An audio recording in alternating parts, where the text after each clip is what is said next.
Hello, and welcome to the Takarazuka fan podcast, where fans from around the world get together to talk, discuss, but mostly flail about Takarazuka.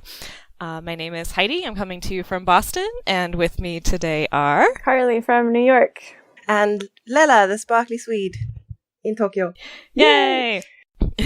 So, today's podcast subject is going to be the recently ended Soragumi show, West Side Story, which Carly and Lella had the chance to see.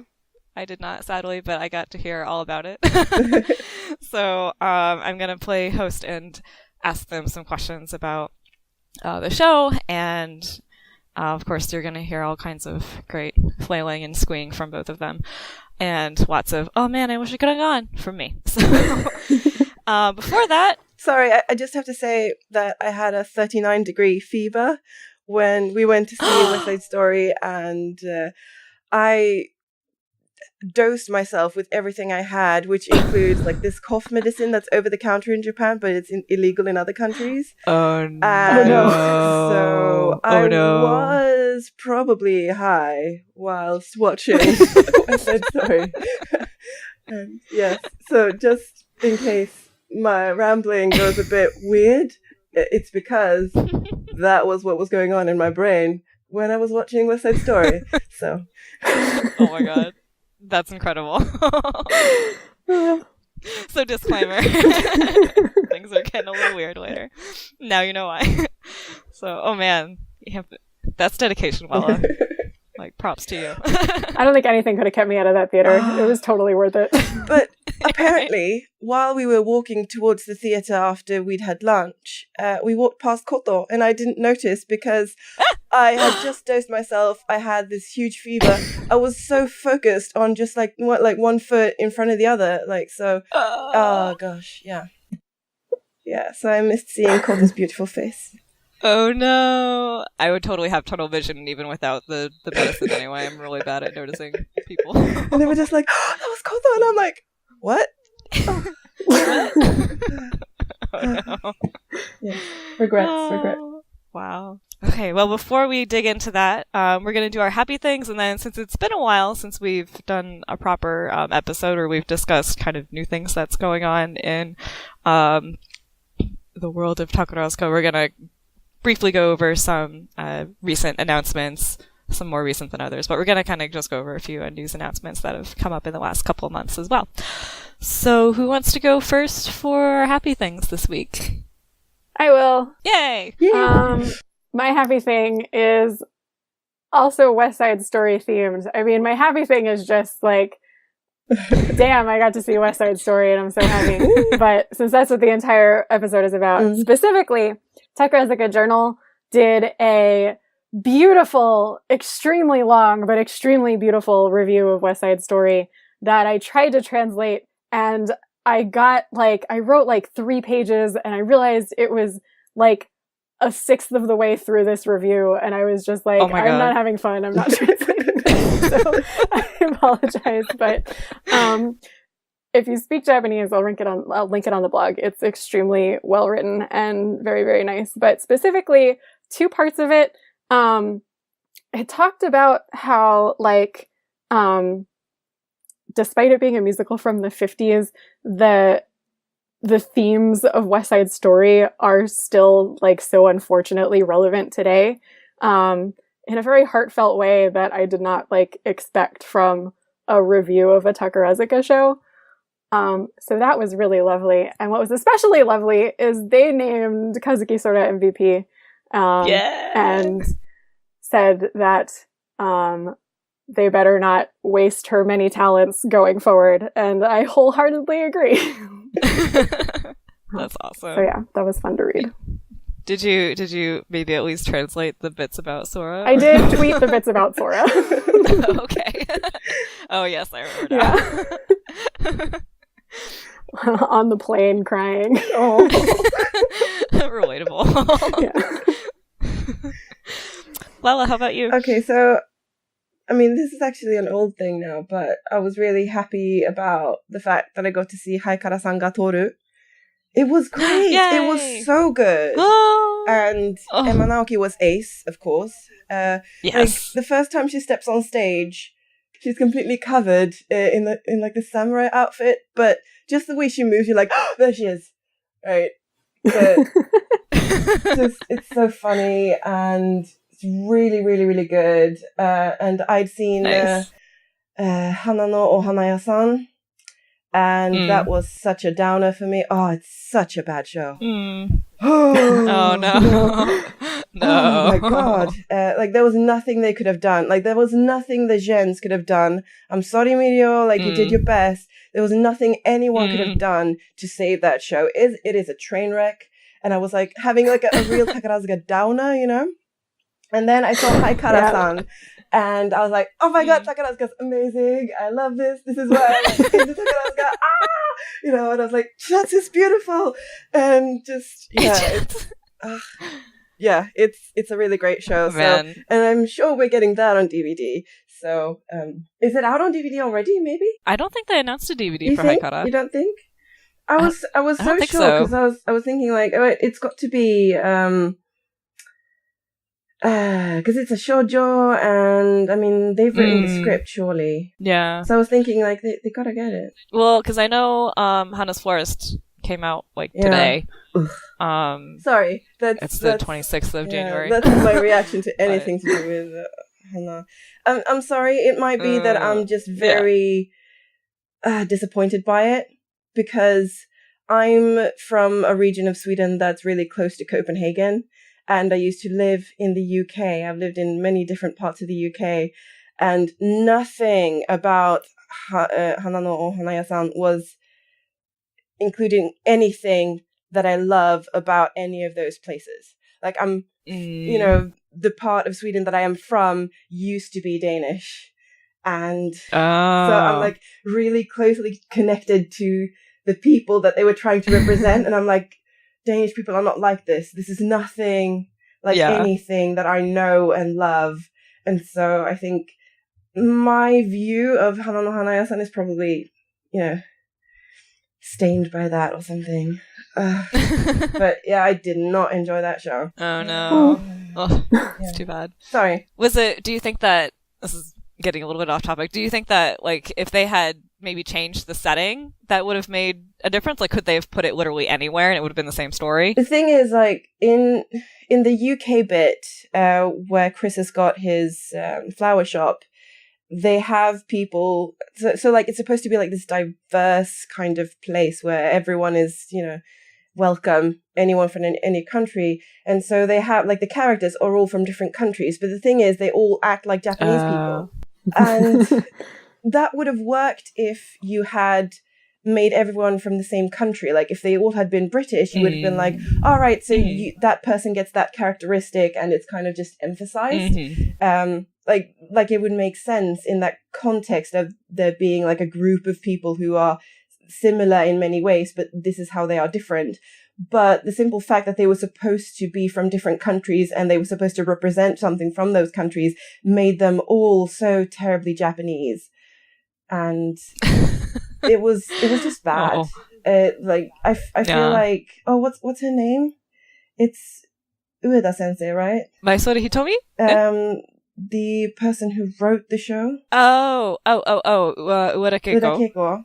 I feel like she either didn't visit any of the places she was writing about or she didn't do her research properly. But yeah, sorry to be a downer, but I mean the actresses did all they could for this show. And there was just one good character, and that was the Eddington dude. He lit up my life, by the way. Oh my god, who played him? Who played it? I feel like we looked this up at lunch. Yeah. And I already forget again. Was it an upperclassman or underclassman? Yeah, it must be an upperclassman because I'm sure. Was it Loon? No, Luno I think was. I don't know. All right, do you know a nickname? What other roles have they had? Okay. No, so the character is called Eddington, and there's like this entire song about him It's really funny. I mean, and that's the only good part of the show, because it's just outrageous. He just comes in going like, okay, so I'm this dude from Harrods, and I want to have like an amazing flower shop with you, Chris. And it's just so ridiculous. It's amazing. Let's see. I'm in the cast list now. London people. Griffith Eddington. Haruyu Mitsuki. Yeah. She was amazing. She was so good. I mean, all the gens were really good. It's just, if you have a bad script, you can't really do anything about that, you know? Right. Mm-hmm. Yeah. Right. Yeah. What an up and down year for Hanagumi. Yeah. Seriously. I'm giving Uda Keiko so much crap right now, but yeah, just sorry. No, that's good. I think we haven't really had the chance to talk about some of these shows anyway, so that's really right. But Haikara-san was amazing. I heard it was really fun. So I was so sure that we were going to get a DVD of that. I hope so. I still hope so. I don't think they said that it hasn't or isn't going to come out, but it hasn't been announced that it will yet.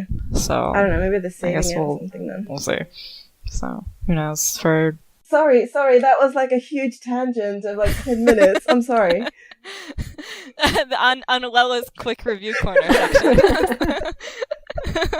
Stay tuned next time. Heidi, what's your happy thing? My happy thing is that Ma-sama Sakamoto is currently in New York City right now. I'm gonna go stalk her tomorrow. I'm not gonna stalk her, but I'm gonna go to Manhattan tomorrow and just like quietly pray that I accidentally run into her. Please do.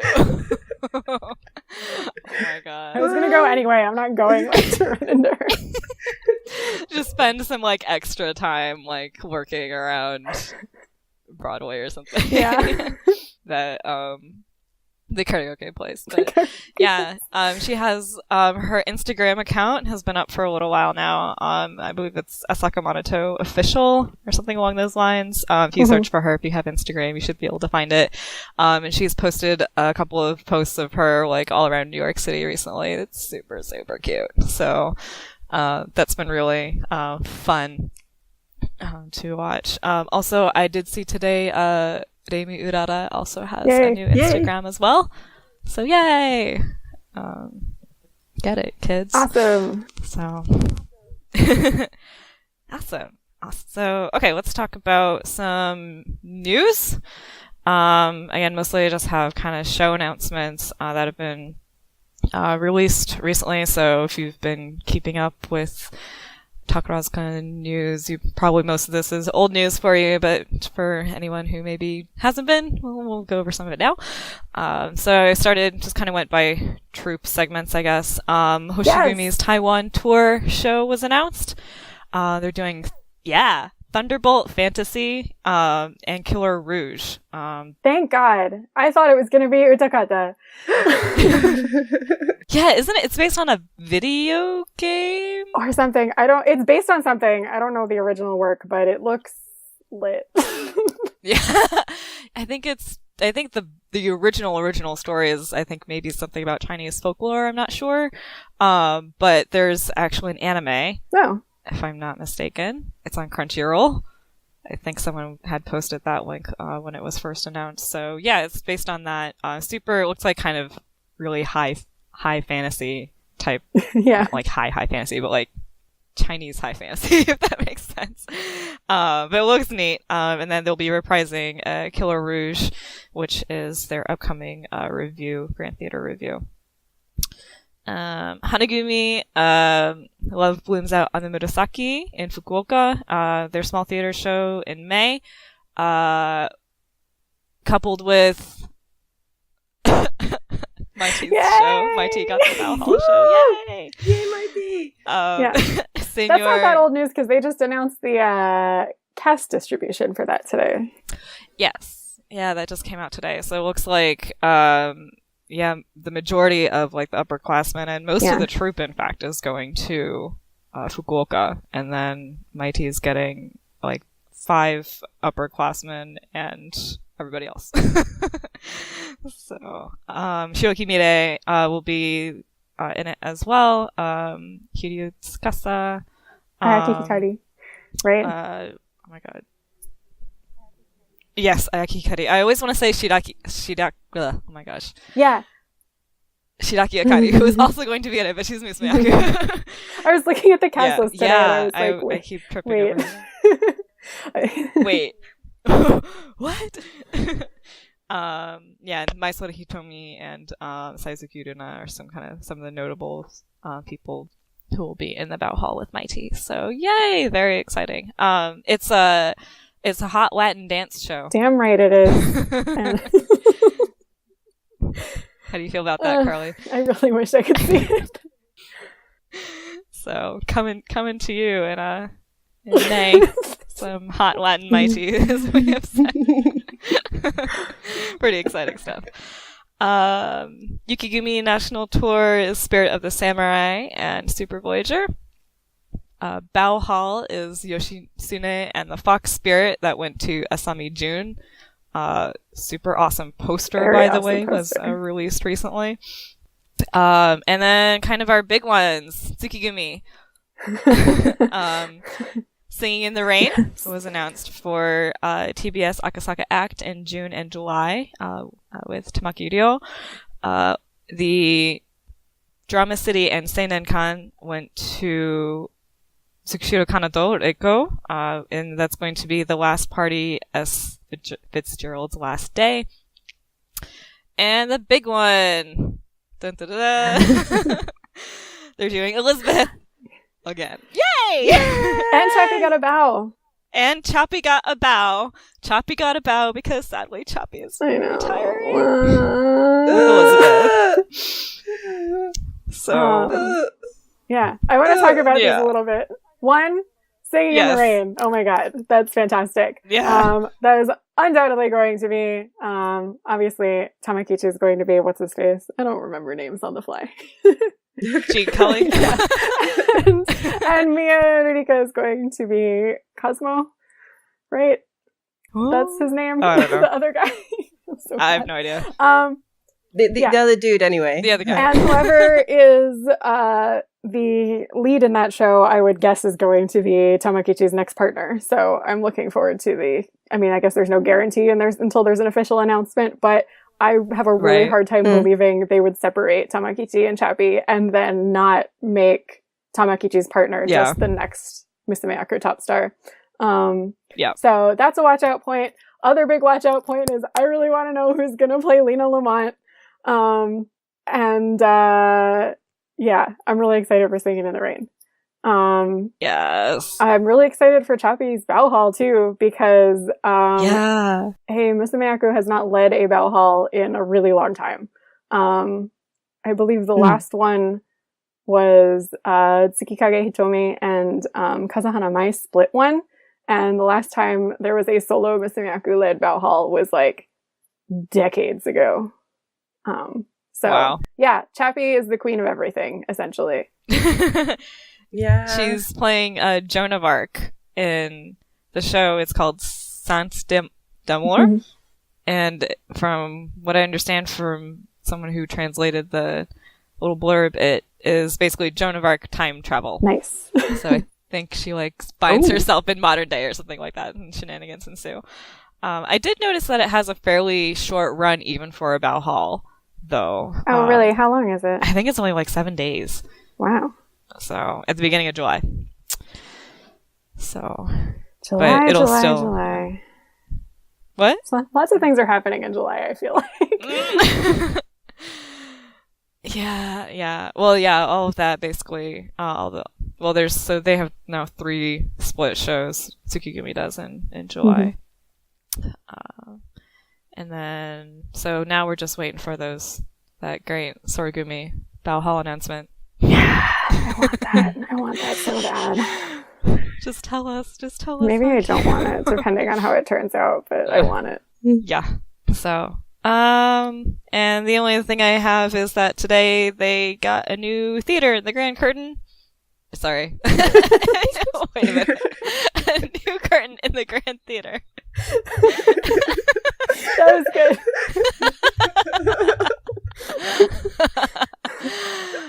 been drinking it, I swear. There's a new curtain in the Grand Theater.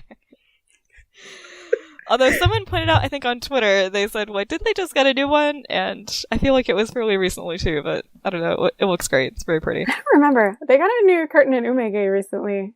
I don't remember about their Grand Theater, but it's very possible. Tokyo got a new one last year. Maybe that's what I'm thinking of too. I don't like it. I don't like it either. It's too like. It looks really like a lot 80s. Yeah.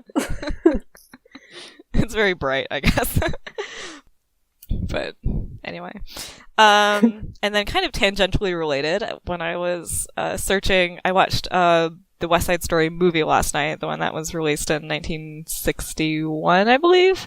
Mm-hmm. And I just happened to like Google it up just so I could look at a few details about the movie. They are apparently doing a casting call and auditions for the remake of the movie. And that literally was announced like this week. So one of the things that I translated before I gave up on that massive review translation was it's like 500 West Side Story related anniversaries right now. I think it's like the 50th or 60th anniversary of the original Broadway run, and it's Leonard Bernstein's 100th birthday. Oh my gosh. And it's like the 20th anniversary of the first Takarazuka run of it. Oh my gosh. It's like, there's all this stuff about West Side Story, so I guess a new movie would kind of tie into that, maybe. Can we just get a DVD for the Takarazuka show and call it great? Yeah, like that would be enough. Like we don't need. But right? So it's a West Side Story boom then, is it?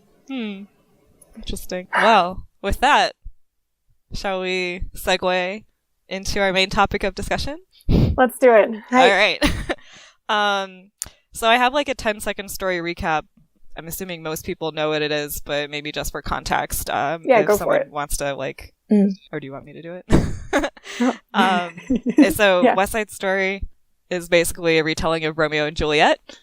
There are obviously some differences, but it's set in 1950s New York City with your main characters. Maria is the Juliet character. She's from Puerto Rico, and Tony is the Romeo character, and he's a New York. He's from New York. So you have the two different factions. Tony used to be the leader of the Jets, which is kind of the street gang of more or less white New Yorkers, just for simplicity. We'll call them that. And then Maria, her brother Bernardo, is he's the leader of the Sharks, which is the group of Puerto Ricans. And so essentially there's the tension of the turf war between the two groups, standing in for the Montagues and the Capulets, basically. So the story basically follows the same kind of general theme. They meet each other at a dance, there's a duel, people get killed, they fall in love, a secret wedding, and people die at the end.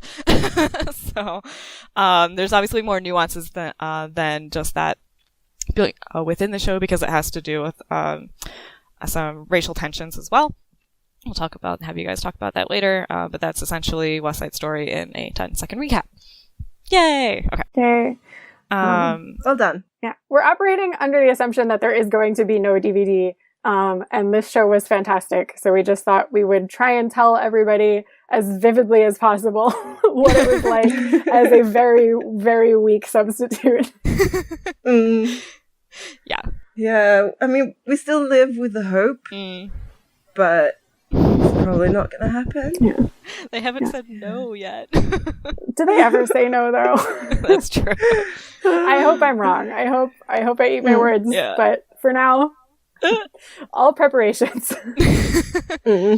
Well, the last couple of Broadway shows that did get a DVD, they didn't get them until much later after the show was aired, but they were also Grand Theater shows, so. That's true. Anyway, so I have a few bullet points here. I'm not sure how you guys want to kind of discuss this, if you'd rather just kind of talk about general thoughts, or do you want to talk about, should we talk about kind of the main roles as a starting point? Yeah, that's a good idea, I think. Okay. Yeah. Why don't we just start from the top and work our way down? So Tony, Makaze Suzuho, Yurika's first lead as top star. Yay! Congratulations, Yay! Yurika. Congratulations. So yeah. So yeah, tell me your guys' thoughts about Yurika as Tony. Oh my gosh, it was beautiful. Yeah, sorry, that was my chappy noise, but yeah, my cousin gets it too. Multi-purpose. She just had this like facial expression that was just so like innocent boy next door, kind of like So yeah, it was beautiful. Yunika is really good at I'm going to say two different categories of things. Probably more than that, but like the two main things that I like really, really love about her. Like the normal way I think of her is, for example, when I went to see Hot Eyes for the first time without knowing anything about it and not like expecting much of it, there's like those three like crescendoing like dun dun dun dun tango notes, and she like comes out on the ginkgo and then like does that like exaggerated lunge motion thing. You know what I'm talking about? And yes. I swore out loud in the theater. And every time I hear those three notes, my blood pressure just like automatically rises, like even now 2 years later. So there's like that Yurika. And then there's this, like, Yurika who, like, the version of herself that she put on to play Tony, which, like, despite him being a murderer, is, like, a very, like, soft, gentle person. And, like, the contrast between, like, I'm trying to make my face less sexy so you won't die, but it's not working, and, like, this, like, fully soft, like, smiley Tony is so like it gives me chills. I love her. She's great. There's like this bit where she's standing and she's painting. It's like an advert, but she's painting this blue sky with like little fluffy clouds, and it's just like I feel like that's how she's like trying to portray the character. It's like this clear blue sky with fluffy clouds, and it's a beautiful day, and just yeah, it's true.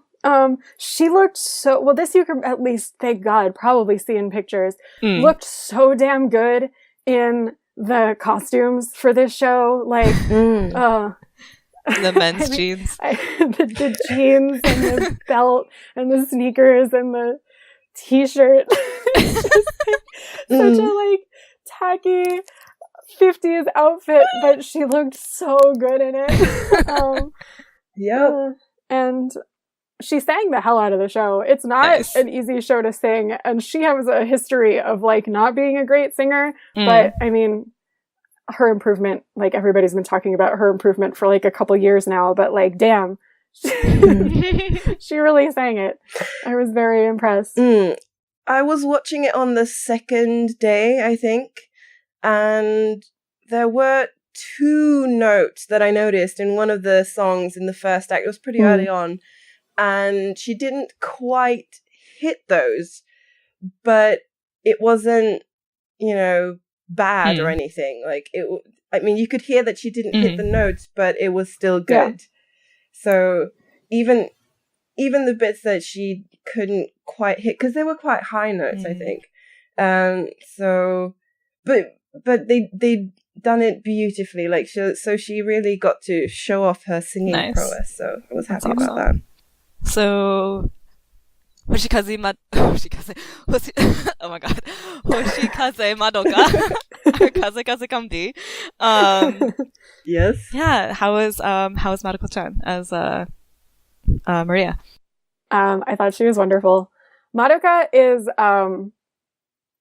an interesting person because she looks 12, but she is an incredible actress. Like, I think she's like, she turns into like a completely different person on stage, which is kind of stupid to say because like acting by definition is turning yourself into a completely different person, but that's not what I mean. Like, she just, she has this very, very mature, in control aura when she's on stage. And I think that's very, very impressive. It's kind of like Tony and Maria are like very Romeo and Juliet. Like they're like Romeo and Juliet aren't like the most interesting characters in Romeo and Juliet either. You know what I mean? Like they're both kind of like vanilla. But Madoka, like despite all that, especially in the last, like the dramatic last scene where Tony's killed, Madoka was absolutely heartbreaking. Like the second time I saw it, I was on the second floor. God. The entire second floor was crying. And there's these like, and it's like everybody freaking, I mean, actually, I guess I don't know how well-known West Side Story is in Japan, but like I figure everybody probably knows it's Romeo and Juliet and everybody like knows what's going to happen. So like taking away the surprise aspect of it and like to still have the entire floor of people crying, like it's just, her acting in that last scene is so heartbreaking. They're like in between what she said, like her lines, it's just like piercingly dead silent, and all you can hear is the entire audience sniffling. It was just like, she was so good in that last scene, especially. And very like young and innocent in the beginning, which I don't think is like at this stage very hard for her to pull off. But the difference between that and then how powerful she was at the end was so good. I thought. Like the silence itself is so massive somehow. Yeah. Everyone's just staring at her. It's like, it's kind of ringing in your ears because it's so silent. And it's like a prolonged silence as well, which is like really, oh my gosh. Yeah. Yeah, that can be really powerful, the way that, you know, an actress can kind of fill that silence with energy. That's something that, you know, can just really reach into everybody, you know, whether you're at the back of the theater or in the front row. And I love it. I love that kind of feeling. So, yeah. Madoka absolutely did that. And like, it's so good. Like in that scene, like everybody on stage is just staring at her also. Like it's not just us. They're all just staring at her. Like the cops are there and Chino just shot Tony and nobody's arresting Chino. They're just staring at Madoka and it's so good. And also, I guess I could talk about this in Madoka's part too. I think like we talk a lot about romantic chemistry in shows, like it being good or bad. One of the things that really struck me in West Side Story was like the sisterly chemistry between Madoka and Sora was so good. And that's not something that I think stands out a lot. Like, maybe when it's like, you know, a top Nibante combo, like sometimes we talk about like, oh, they had great chemistry, like their characters were such great friends or whatever. But like, I just got such a like really good, like sisterly friendship feeling from them that really stood out, because that type of relationship is not something that is that emphasized or that developed in most Takarazuka shows that I've seen. Yeah, especially between two female roles, like whether it's, you know, a otoyaku is playing a onyaku role, or even just two musumeyaku, like having that type of friendship or what have you between two women is not something that is shown very often at all, and relate to that depth. That's great. Sorry, can I talk about Madoka as well? Like I was really bitter about Urara leaving. I'm just gonna get that out there, because I really like Urara, and I was like, oh, Madoka, she looks so young. Is she gonna be able to like carry it, kind of? You know, I mean, I know her acting ability and everything, and her singing ability. I was just like, oh, will this be like, will they look like she's too young for, you know, like the kaza combo? But oh my god, she really can carry it. Like she showed off that aspect of herself. Like she's a really great dramatic actress, and if you look at Shinko's that she's in, you'll see that when she gets those really good female roles, like she she nails it every single time. She's so great at that because she's been kind of typecast as the slightly annoying, high-pitched Musume role. And I don't think that those roles are the best for her, actually, because she's not able to show off just how good she is, you know? And so watching West Side Story, I just felt like, oh my god, she is amazing. She's going to be fantastic with, with Makaze. Yeah, so it's, I just felt suddenly that, oh my god, this is completely the perfect choice. Like, it's going to be such a great combo. It's going to be like a new Soragumi era that's just going to be amazing. And so I really feel really positive about Madoka being exactly where she is. So I love that. I'm really happy about that. Can you guys talk, like, how are they together? You kind of just said you really are excited for it now, but talk a little bit more about, like, their chemistry on stage. They still have, like, a really kind of startling difference in appearance, I think. Less so because, like I said, like, Madoka turns into a totally different person on stage and just has, like, a much more adult aura than she does when they're sitting next to each other on Sky Stage. And it completely worked in West Side Story because Maria is supposed to be very young. Like, she goes to her first dance party ever in the show. And that's where she meets Tony, who, like, is presumably older. So, like, it completely worked. And I think it can completely work going forward if they give them the right roles. But I think in order to show off just how good Madoka is, she needs to get these definitely more mature roles is what I want for her. You mean like older? I think it's more to do with emotional maturity.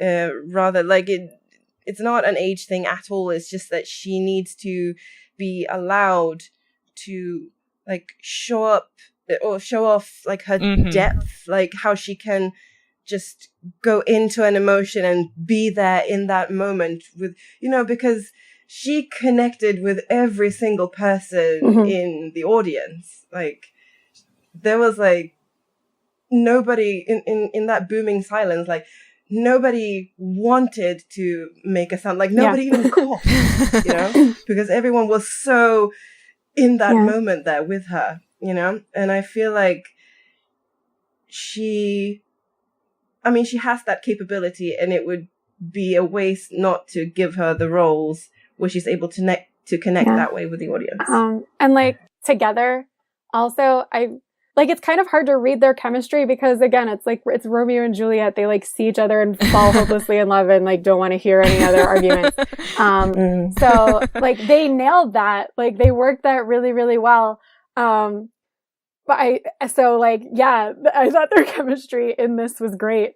I still, like, want to see how they do other chemistry. Like, I don't feel like I got a taste of that, but they were both, like, very, I mean, I can't hate it when it's Romeo and Juliet because they, like, invented love at first sight, but, like, they still, Yurika and Madoka still, like, made it believable. Like, they had me wrapped up in it. And they had some really good stage pieces. Oh. Yeah, but how is Madoka going to face Makaze's I want to know. face? I want to find out. I can't wait to find out. I mean, I think Red River will shine a lot of light on a lot of different things. I want to see that one so bad. Okay. Who do you want to do next? What do you want to do next? Okay. Well, I guess I'm hosting, so I get a pick. All right, so tell me, we have Sirika Toa, Kiki as Bernardo. How's it? Okay, so in past Takarazuka versions of West Side Story, Riff was actually the Nibante role. And if you watch it, it makes sense. Like, Riff has more scenes than Bernardo, and Bernardo doesn't have any solo songs at all. And Riff has at least 2, maybe 3, I don't remember. I didn't notice. Like, Kiki walked on stage and just shut down the whole stage so hard. I had no idea that she didn't sing until Heidi sent me a tweet and we were both like, what does this mean? And then I saw it again and I was like, oh, she doesn't sing at all. I completely didn't notice because she was so intense and I was just completely pulled in and overwhelmed by Kiki. I'm so happy.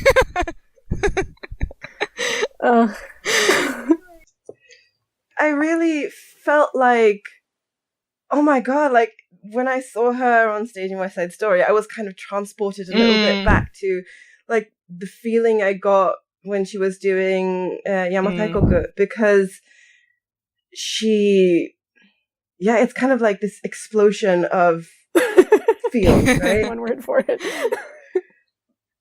Yeah. It's so intense, right? And I felt like she was kind of channeling her Kokochiko into her Bernardo. I mean, I'm sure that's not at all the case, but that's the feeling I got. And I actually so incredibly be surprised if she kind of reached into a similar spot because she hasn't done a villain in literal years. Not since she was an underclassman did she have a role that you could categorize as villainous. And not that Bernardo is a villain, but I do to whatever she did to get into character for Yamataikoku, I can see it being a similar feeling. Yeah. Well, because I remember, in Yamataikoku, obviously I'm definitely more laser focused on her, but the first time we saw the show, the minute she stepped on stage, there was just this energy, and every single time she was on stage, there was just you knew she was there. Even if the focus was somewhere else, and she just was coming in on the side before she interacted with whoever else was there, you could always tell every time. So I had a physical reaction in my entire body when she walked out on stage the first time. It was so intense. Yeah, she's very there, and she's got this I don't want to say smoothest, but this this aura about her that's very I'm here, I'm in control. Very maybe slick is the right word. She's just so there and so in control, and she feels she's got this. If there was a problem, that's the person you'd turn to. Absolutely. You'd be guide us, show us the way. And the other thing that's amazing is Bernardo has very few lines, really. And Kiki, it's 90% of Kiki's acting, I feel is body language and just emoting in general, but you get everything. Every character that she's supposed to have chemistry with, her overprotectiveness of Maria is 1,000% there. Her feelings of revulsion towards all of the Jets and but hurt also are so there. I'll talk about Sora later. But oh my god. It was a lot. Yep. One of my favorite scenes was actually the one where they're in Emma Naoki's little It's her club, she runs a drugstore. Drugstore, yeah. But the Jets meet there. Okay, I was this is a bar or something, because she's got a little counter. I think it's a 50s what? drugstore where they would have served ice cream and soda and stuff too. Is that not a thing outside of America? Okay.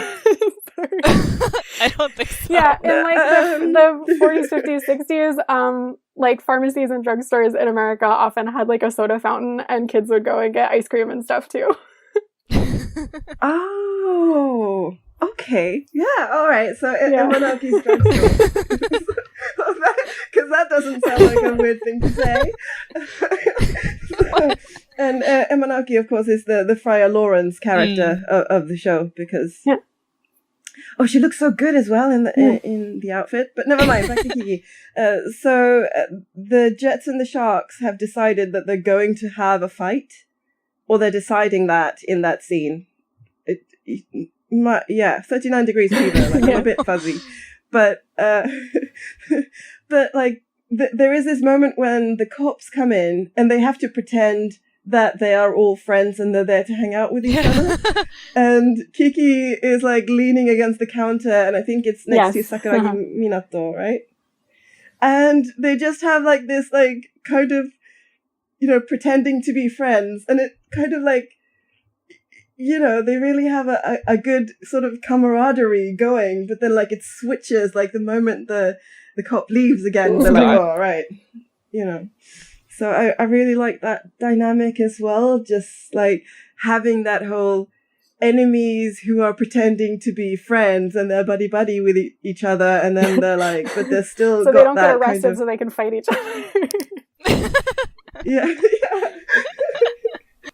Yeah, that scene is really great. I think that's the same scene where she's like, they're like negotiating terms at the table, and like every time they shake hands, Kiki wipes her hand on her pants afterwards. Like, it's so good. It's just so good. And her like, her like all of them danced so well. The choreography in the show in general was mind blowing. It must have been so hard for them to master. But like Kiki especially was so sharp. And she's really good at climbing fences. Oh yeah. There's a scene where it's a little bit of it in the moment. Shonichi Digest if you watch that. But there's a scene where like they're going to the fight and everybody hops the fence, and Kiki's the first one to do it, but they have to like climb the fence and then flip upside down over the top of the fence and then land on the other side. But like it was probably slightly different every day, but the first day that I saw it, Kiki like jumped up into the middle of the fence and grabbed onto it. It was ridiculous. And then climbed it and flipped herself over the top. And I was just standing, like sitting there, like completely slack-jawed, like, did that really just happen? And then everybody kept doing it. And I was like, oh my God, what's going on? I think, Kiho Kanata is one of the people who do that too. Oh, yeah. Yay! Carly, you were describing that to me, like, after you'd seen the show, and I was like, I have to be imagining this wrong. Because I'm like, wait, she does what? She flips upside down? I'm so confused. So, like, she climbs up... Yeah. Mm-hmm. And then Makazu does it well. Does it as well, right? Yeah, so it's on the Shonichi Digest, if you can find a clip, but they get up to the top, and then she, like, leans down over the top of the fence, grabs it, and then kind of flips over. Right, yeah. So, yeah, oh gosh. But, like, in the middle of that move, they're, like, completely upside down. Like, feet up in the air, over their heads. Yeah. Like, it's crazy. Yeah. I'm like, wouldn't their fingers, like, get Must stuck? Have taken a lot of practice. So, in, what was it? It's February graph that just came out. And there's she has the special portrait thing or whatever. And they're just like out in Takarazuka City somewhere, and one of the pictures is by a fence, and in the little outtakes section at the back where they have like the kind of like sort of bloopers almost, not really, but like fun photos from the shoot or whatever. She's like making like she's climbing the fence. She's like, oh, I just want to climb it now. It's so cute. Oh my God. I guess she's a natural fence climber. Apparently. Oh. Yeah, everything that you've been telling me and I've been like reading on Twitter, I'm just so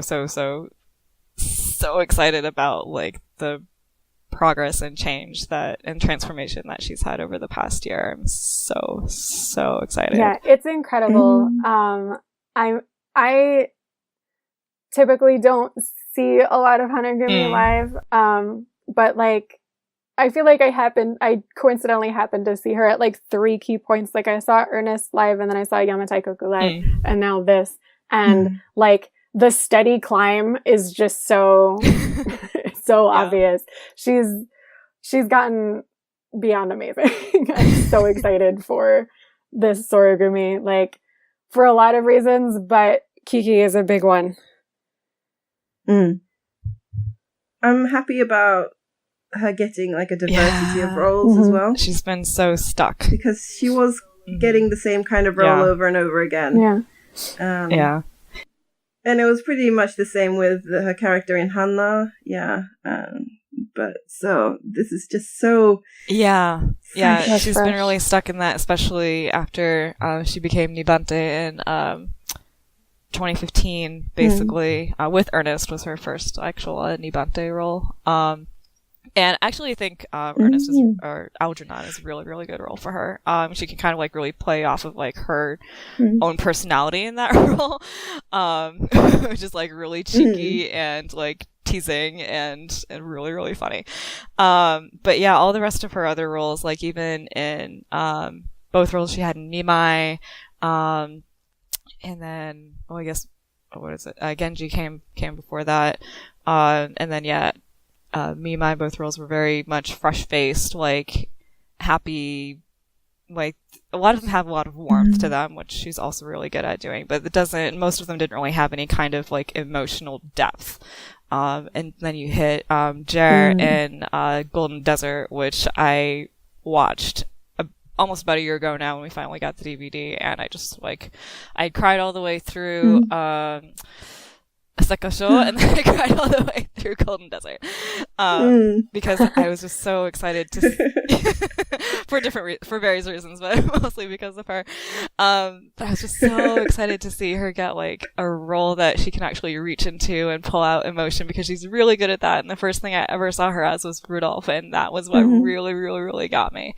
Was just like this aching emotion that she can pull out and like transmit to you, and it's so good. So like nobody has gaman dekinai like Kiki did.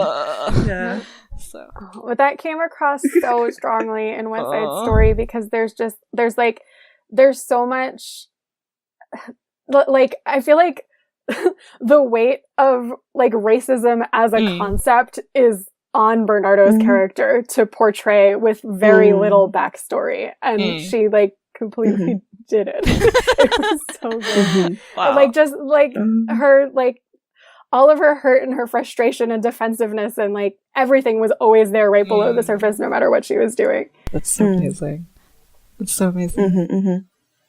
It must be quite difficult to maintain that kind of intensity for 2 hours on stage, and then you have to do that again the same day, and then you have to keep on doing that. Yeah, and especially like in interviews and other things in Graph or whatever, or Kageki, like things that she said is that she's usually very, very upbeat, positive person, and she tries to like be, you know, someone who is positive as opposed to like, you know, letting kind of negativity take in, because then otherwise she goes in, like you can go into a spiral or whatnot. And so first, I imagine it must be really, really hard for her to, be able to sustain that, just because it's so different from her personality, the type of person she like tries to be off stage. So, she mentioned that in the talk in the program too, that was the hardest part of putting together the character for her, because she's never like had the thought like, oh, I want to fight in her life.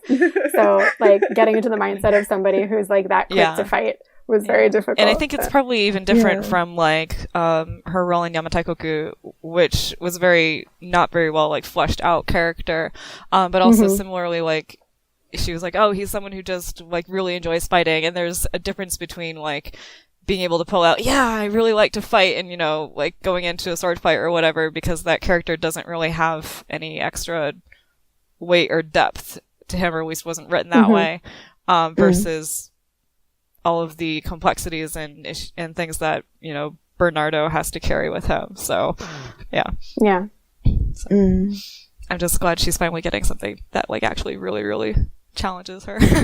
So. Me too. And like, again, just she 1,000% made Bernardo into a Nibante role, because like he's not written that way, and without other people bringing it up, I would have never even noticed, because her presence was so incredible. I think it's like her chemistry with Sora as well. That I think I think the way they interact brings out a different part of Bernardo, like a kind of you know, still intense, but there's like this softness, like this real passion as well, you know, that loving side. Yep. Yeah, I'm having trouble articulating some of what I'm feeling. I think I do apologize. I'm trying to just like trying to keep myself from vomiting my heart up onto my keyboard. Okay, do you want to talk about Sora for a bit then, and then you can talk about... Let's talk about Zinchan, because after I talk about Sora, I'm not going to want to talk about anything. Okay, fair. Alright, go. Okay, no. Zinchan was incredible, though, I thought. She also has really, I think, kind of leveled up in the past year or so. She has, I guess you could put Kiki in this category, too. Zinchan has the baby face problem, where she is she's like beyond talented. I honestly think of the entire crop of insanely talented 95ths. I'm talking about Otokuyaku. It's like Koto, who is from another planet. And then, honestly, my number 2 is probably Zinchan. She is incredibly talented, and I feel like she has to work 50 times harder than some people, despite her talent, to like overcome her baby face. But recently I think she's been giving off a more mature aura, and she definitely was in West Side Story. The show opens on her, like the lights come on, and there's some jets like on the stairs off to the, I guess it doesn't matter what side, I think they're off to the right, and Zinchan is like sitting in the middle of them, and she just like, she has like a gravitational force. Like she took my breath away when the lights came on. She looked so good. She looked so cool. Her songs are probably the most difficult in the whole show. Like Tony has more solos, but Tony doesn't really move. Like Tony's always just standing and singing, and Riff is always singing while doing this insane choreography. So I think Zinchan had the biggest challenge. And like she had this maturity and this coolness, but also like, because she's Zinchan, she has this like natural, like little brother aura about her too, which was also really perfect for the Tony Riff dynamic. And I just thought she was really good. Yeah. With Riff and Tony, like Riff needs to kind of lift Tony. Mm-hmm. In a way. I mean, like, not as in physically, but as in, like, lift the character. Yeah. If that makes sense. And I thought that she did that really well. Like, she played off dynamics between people. Like, it felt like she was kind of one of those people who are, you know, running in between and making things work somehow. Yeah, definitely. Yeah. I also really, she was... some of like the main Jets and the main Sharks were each kind of paired with Emisayaku, and she was paired with Ebi, who was also fantastic. Like she was so cute. Her dress was so cute. Her hair was so cute. And she was just so sassy. I think some of my favorite of Zinchan scenes were the one, like especially at the dance party, I think was my favorite, but the scenes where she was with Ebi and she was like trying to be badass and like order Evie around, and Evie was just like, shut up. No. But then, you know, they would like get together and dance together and be like really cute and in love, and like they were so cute. What were some of my other favorites in Chen scenes? There's just so much. She was so Cool was awesome. Yeah. That was one of my favorite songs. And the choreography in that is also really, really hard.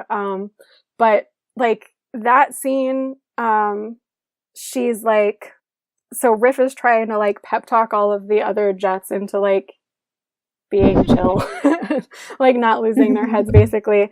But like her sense of being in control in that scene, in addition to displaying all of her talents, was like really on point. That, and like one of my favorite parts is she's like, chill out, and then Moeko screams, and I'm like, that's how I feel. I can't chill out. It's impossible. No You're asking the impossible. And I definitely, I'm definitely guilty of when I see Zune, I'm like, she's so cute.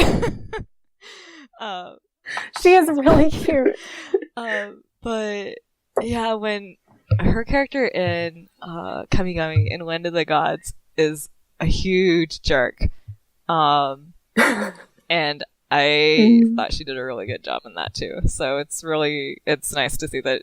Yeah, she's still being able to kind of like bring it out and be a badass and despite the cute things. I'm having like a really hard time imagining the summer cast of West Side Story if it's going to be very different, like for a lot of reasons, but like one of them being I'm having trouble thinking of who else could do Riff just in terms of like raw talent, like being able to pull off singing those songs while doing that choreography, and just like the general feeling that Zunchan evoked also, but like yeah, she was the linchpin. And she had that kind of eagerness as well when, trying to lead people, but also trying to kind of please everyone in a sense. And trying to appeal to Tony to kind of, oh, come on, you're supposed to be in the group kind of thing. And like there's a lot of energy. Yeah. That like youthful exuberance, like hot-headed energy. And also this is like completely not her doing. It's completely just like how they naturally are, but it worked so well in the fight scene. Based on like the agreement they made, Bernardo is supposed to fight Diesel, who's played by Fuma Kakeru, who looks like a real 1950s New York gangster, not gangster, like, you know what I mean? Like gang member. Like she could be like a real like ruffian in a street gang, and I would be afraid of her if I saw her in an alley. Like she was so, oh my god, she's so incredible. I love her so much. But anyway, like the fight starts out with them, and then like Tony comes and tries to break it up, and all this like stuff goes wrong, and then like things get out of control when like Bernardo pushes Tony, and Tony is like cool with it. He just wants to like, get past it and defuse the fight. But Riff can't handle Bernardo pushing Tony and steps in and starts the knife fight. But like that moment, like of this was supposed to be a fight between Bernardo and Diesel, who is Fuma Kakeru. Put that image in your head. And then like Tony steps in and Eureka's 11 feet tall, and then in comes Zunchan to like escalate this into a knife fight, and you're like, oh, this is stupid and it's not gonna end well.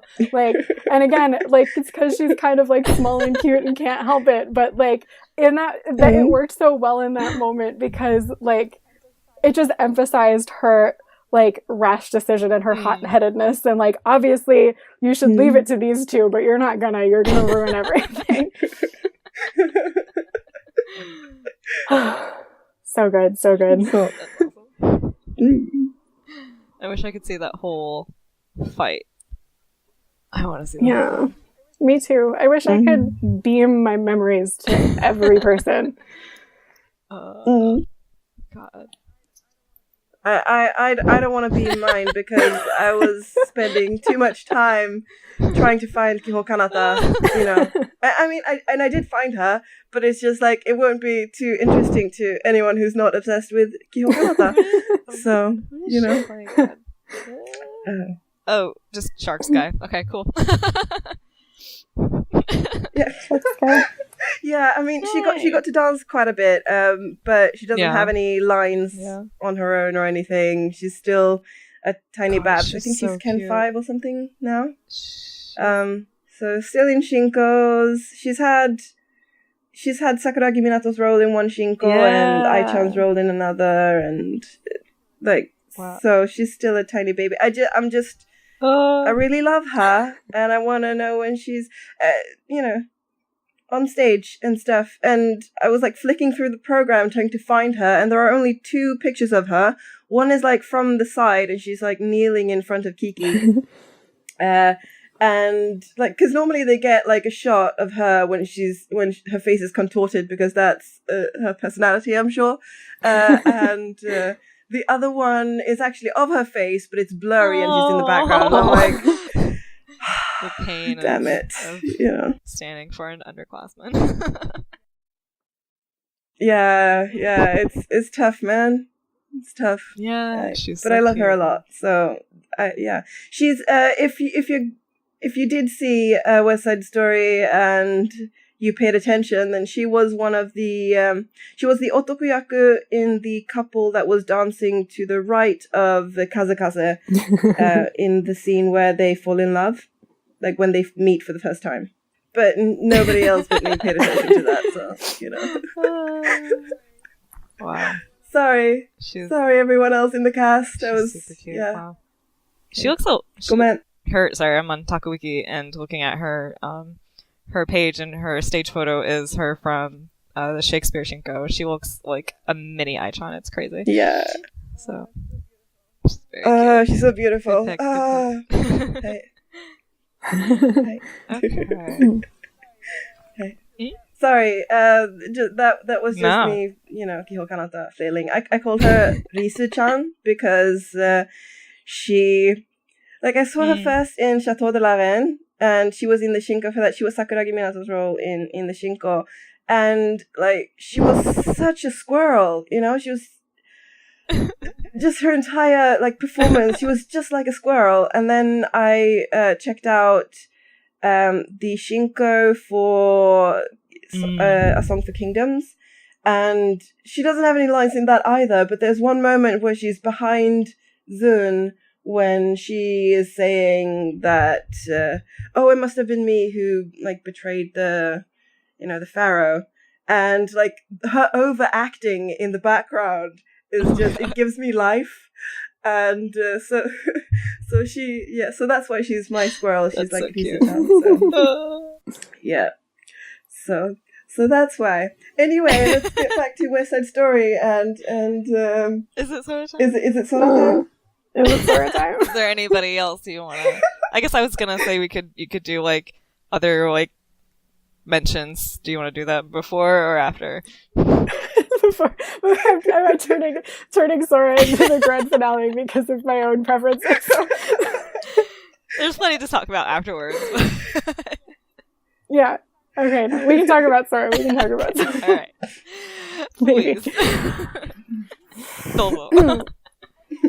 A problem that I'm having is it's blending in my head, like what actually happened, what happened at Sora's Ochakai, what I read happened at Kiki's Ochakai, and what a bunch of fans made up after both Kiki and Sora's Ochakais.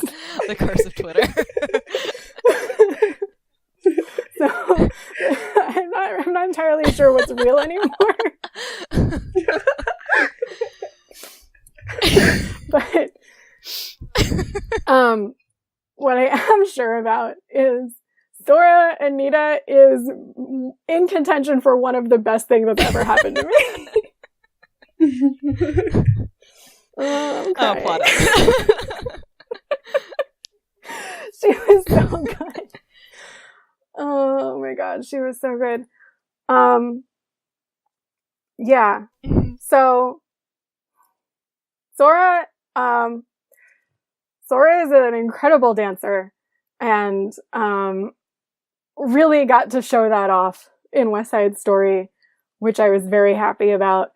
She's an incredible actress and really got to show that off also. She's an incredible singer, and she did not change her extremely husky voice despite playing a female role, which I thought was fantastic. But the big thing that made the entire show for me was the Kiki Sora chemistry. Like, holy wow. I would do anything for one top combi in any troupe with that kind of level of chemistry. which, like, it still blows my mind that it even got to that level because, like, Kiki is a brand new transfer. This was her first show with most of these people. I mean, she's worked with Eureka before because they both came from Hoshigumi. But it's her first show with most of these people. It's definitely her first show with Sora. Sora is an idiot. Like, I love her more than anything, but, like, Sora giggles all the time. Like, she's just really dumb. Like, she can't keep a straight face. She's ridiculous. And, like, when they announced that she was going to be Anita, I cried for like 20 minutes. But after that, I was like, oh my god, she's going to, like, be Kiki's partner. How's that going to work out? I would kill to be a fly on the wall in rehearsal, just, like, watching her completely fall apart every day. Or Sora Hana, apparently. Yeah. But oh my god, they were so good together. Like, oh my god. I don't know. Lella, do you want to talk a little bit while I regain my composure?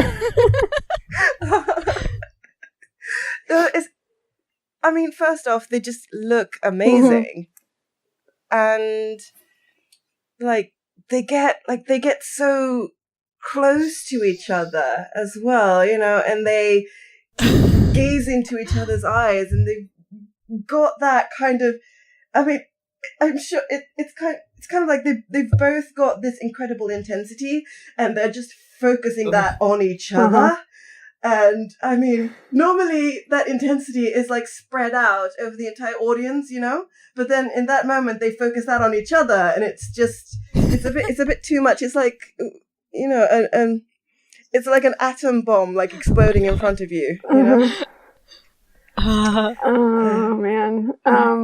Yeah, I think part of the reason why it's so intense is it's not a relationship that we usually get in Takarazuka. Like, Otokyaku Musumeyaku relationship is never going to be like that.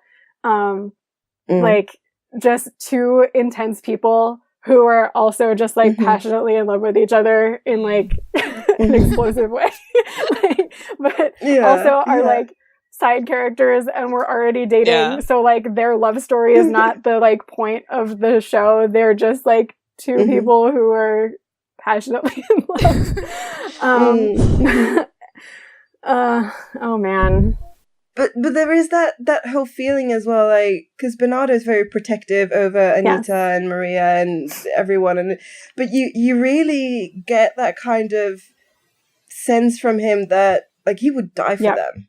You know, he would die for Anita. Absolutely. And that's, I mean, that kind of connection, I think they really portrayed that well. Yeah, they definitely did. So, and Anita's also a really strong personality, and pushes back against Bernardo a lot. But, I mean, not really in, like, not that they fight with each other, but, like, he stands his ground and she stands her ground, and that's just their thing. Like, they're just two strong personalities, and they are totally fine going at each other, you know? Maybe not the best choice of words. But, they were so good. The dance party scene was so good. The way they danced with each other was so much fun.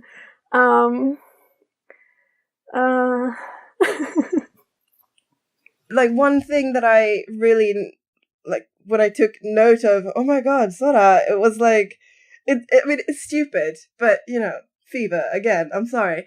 But there's one part where they're kind of all frozen on stage, and there are like 3 mini scenes going on. Do you remember that? Yes, I remember that well. And, and Sora's, like, holding up this mirror. She's sitting on a chair, and she's, like, holding up a mirror, and she's very sexy and sassy. And, and she just, like, sits there for minutes holding up this mirror in front of her. With her arm straight out. I was like, how is your arm not falling off?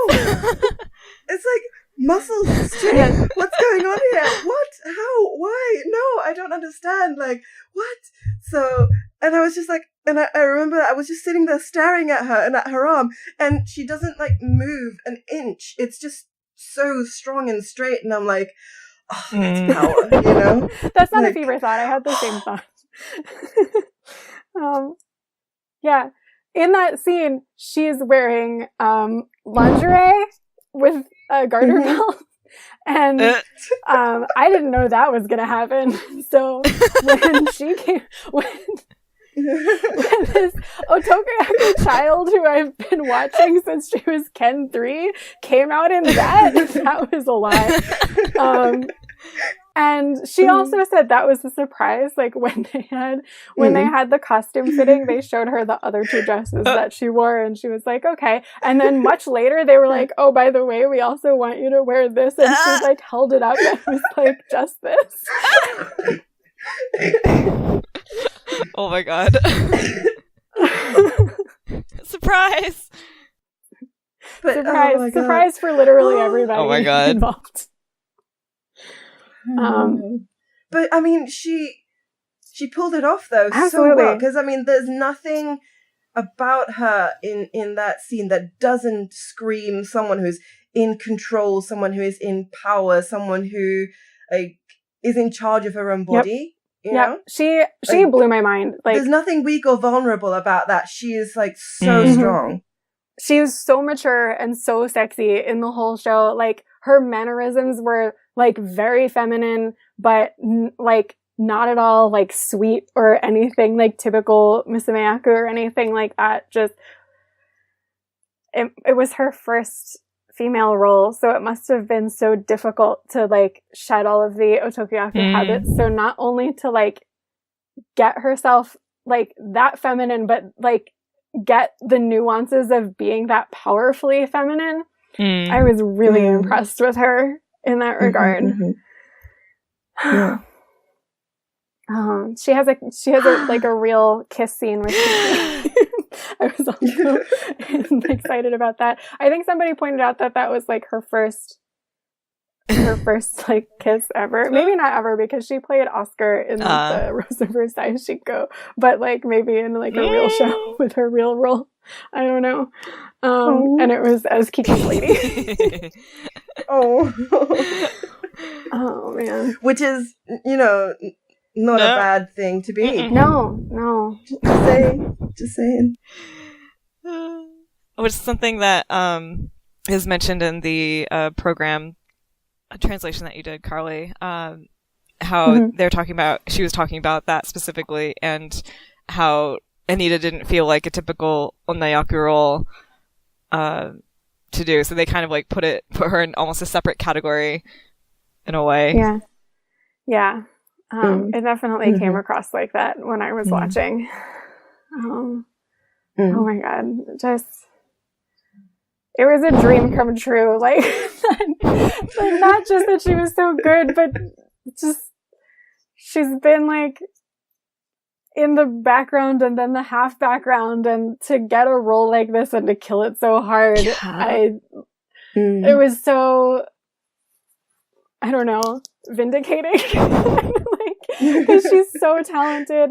She's so talented, and she's so short that like she's probably not gonna get anywhere, unfortunately, which is really tragic because she's so talented. Yeah. But God, she's short. Like, she and Kiki had the perfect height distance with Sora in heels and Kiki not in heels. Kiki in her flat sneakers. Yep. Oh man. So funny. What were my favorite Kiki Sora scenes, Heidi? What were your favorite Kiki Sora scenes? Oh god. I'm trying to remember.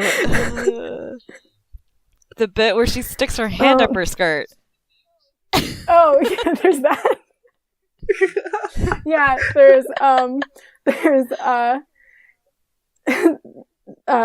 Bernardo's telling Anita that there's gonna be a fight, and Anita's like, if you had to pick between a fight and me, which one would you pick? And Bernardo's just like, both. And, like, just sticks his hand up all the way up her skirt. There's just a lot of like little erotic details. Like when they're in the there's a dance party scene, and everybody's paired off and dancing, and all the Musumeyaku have their hands around their partner's back, and only Sora like puts her hand inside Kiki's jacket onto her actual back as opposed to like around the outside of her jacket like everybody else. Like little things like that are just like, yeah, these two have a good time. Yeah, like the very good. The face touching anecdote. Yeah, I don't I don't know how many like ochakai stories I'm allowed to just tell on the internet. Like it's one of those things that you're not supposed to do, but all of the Japanese fans do it anyway. So I don't know. Yeah, apparently touching Kiki's face without her hand shaking was a challenge for Sora, and they had to practice very hard to get that to work right. Yeah, the part where Sora throws Kiki her shawl is really good. Like, she's wearing Anita has this shawl that like comes in and out, and it's like I noticed the second time I was watching that it like is kind of, I don't know, it's like almost symbolic depending on the scene, but whatever. That's like a lot to get into. But she's wearing it when they're like walking home from the dance, and it's right before she and the other Musumeyaku sing America, and she has to get rid of it, so she throws it to Bernardo, and he catches it and like smells it and then like says her name really slowly and then walks off. It's really good. And I wasn't there, but on Twitter they said the other day she hit Kiki square in the face. Oh my god. And like her mic like boomed into the whole audience when the scarf hit it.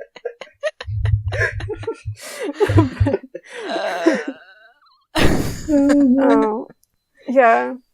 One of the reports I read said that like Kiki like perfectly smoothly like disentangled herself and made, instead of this like sexy face, she made this like, oh ha ha ha, you're so silly, I love you so much face, and then did her thing and walked off. Oh my god. God. No, but okay. one more thing about Sora. The like difference in mood between Act 1 and Act 2 is tremendous. Like, in Act 1, she's all sassy, and then Act 1 ends with the fight and Riff and Bernardo killing each other. And so, like, the last time that Anita and Bernardo see each other on stage is when she throws him her shawl and then leaves. And then he leaves. So then the next time Anita comes on stage is, like, she's looking for Maria to, like, tell her what happened, and she discovers that Tony was in her room, and that causes the whole thing. But, like, her emotions in Act 2 are so intense and so painful.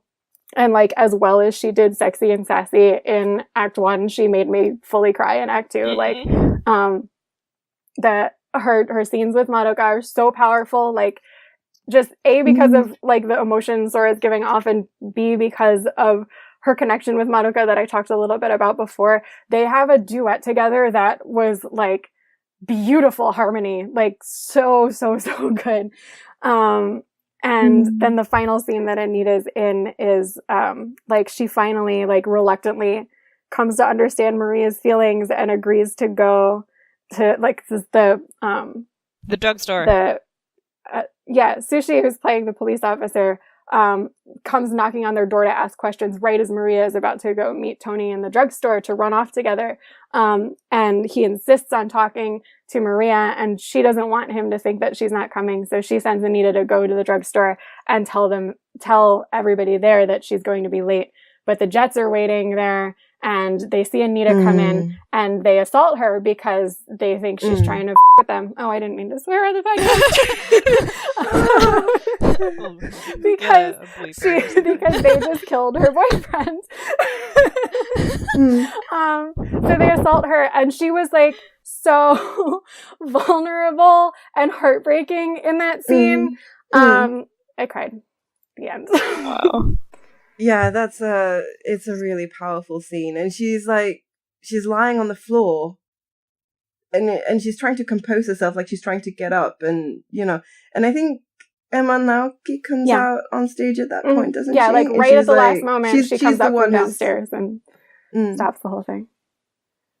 Yeah, but it's such a powerful scene. Yeah. It's just it's heartbreaking, Oh, gosh. Yeah, because she's doing Maria a favor, and like they treat her that way, and she's come there, despite everything that has happened, like, and despite her heartbreak and her grief, and she goes there anyway out of this, to tell the man who killed her boyfriend to wait for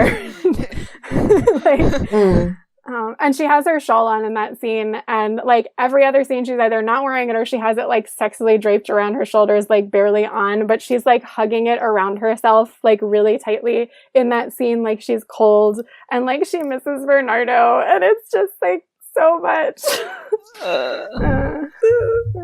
It's painful. Wow. Sorry. Yeah, that's pretty much the feeling when you're watching it. You're just like, yep. Yeah. No words. Yeah, and apparently they've been very in character off stage as well.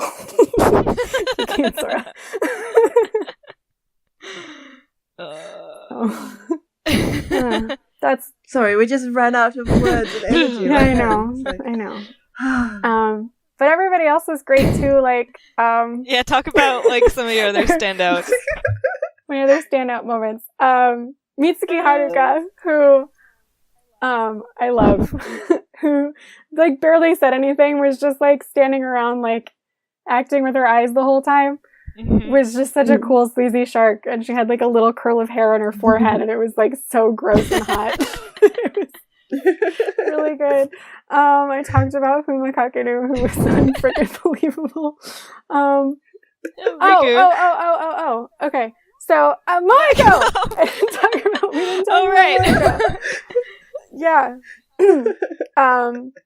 Nukaze Hikaru, who was Action, who's probably the only, like, there were a bunch of other people who had, like, enough to do that I could give them a shout out, but, Action was another, like, legit character.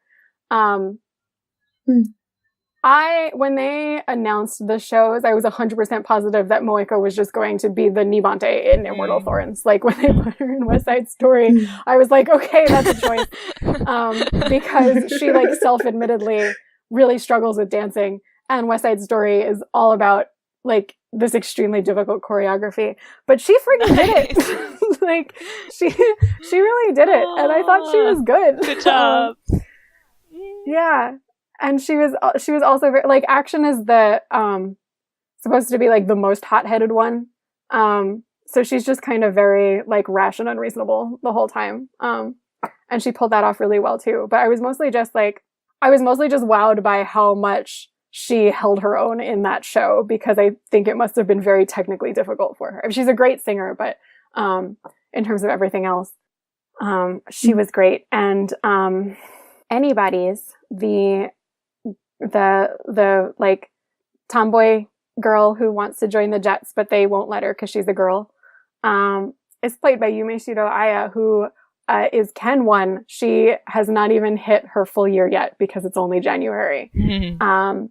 And she was also amazing.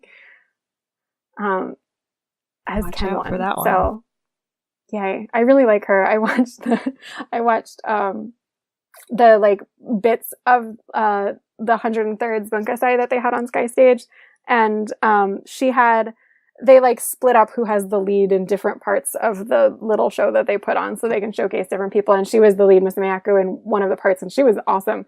I thought she was a really good actress, and she has kind of a husky voice, which for a Musumeyaku I think is really attractive. Like, it's just rare, and I like think it's really interesting. So I really liked her based on that, and now like she's already she had like the partial Shinko lead. I guess it must have been in Kamigami because there was no official top Musumeyaku, so you can't really say like this was the Shinko lead. Yeah. I think she had Urata's role, but I'm not sure if it was Urata's or Madoka's. I don't remember. But yeah, so it's become pretty obvious that she's heavily sponsored or something because she's getting pushed very, very quickly. But she was fantastic as anybody's. I was really impressed. And Jina Subaru was just like a jet. I think she was technically anxious. Oh. But they threw her up in the air and flipped her like a cheerleader in the first scene. That was crazy. I think that's on the Shonichi Digest too. Oh yeah, that move's really, really cool. Yeah. What about Riku? Riku! Oh my god, I forgot about Riku also! How did I forget about I was Riku? like, we're forgetting somebody here. We're forgetting somebody. Poor Chino's too nice. Chino's too Doesn't stick out in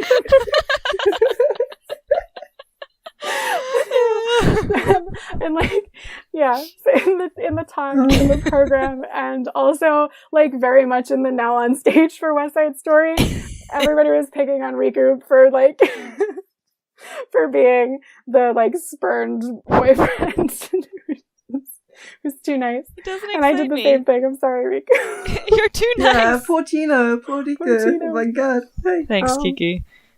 Chino's big shining moments are in Act 2. Like, it when I first watched it, I was like, I don't know what you're doing, Riku. Because, like, Sal was overshadowing her, even though, that's Mitsuki Haruka, was overshadowing her, like, without lines. Like, just, like, being ridiculous with her, I don't know, general self. And Chino's just kind of like the nice boy in the corner, not doing anything. But, Riku is absolutely, absolutely heartbreaking in Act 2. Chino is the one who comes and tells Maria what happened. Tony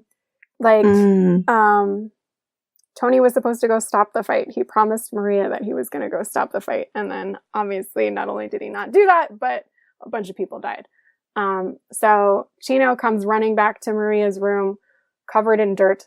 This is after Maria and her 3 friends sing I Feel Pretty, knowing absolutely nothing about what's going on. Maria is dressed up in her best dress, thinking she's going to get secretly married that night. And Chino knocks on the door. She throws on a robe over the dress so no one can see it.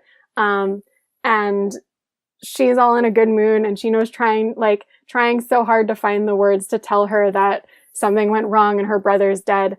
And when she finally catches on that he's trying to tell her something bad, all she can say is, oh no, oh my god, did something happen to Tony, who just killed his best friend Bernardo. So Chino then like notices that her robe is kind of opening, rips it off, and sees her in this, what is supposed to be her wedding dress, and looks at her with this face and screams that he just killed her brother and runs out. And that was like an A+ Riku moment. And also the last scene when it's basically the Madoka show and everybody's crying.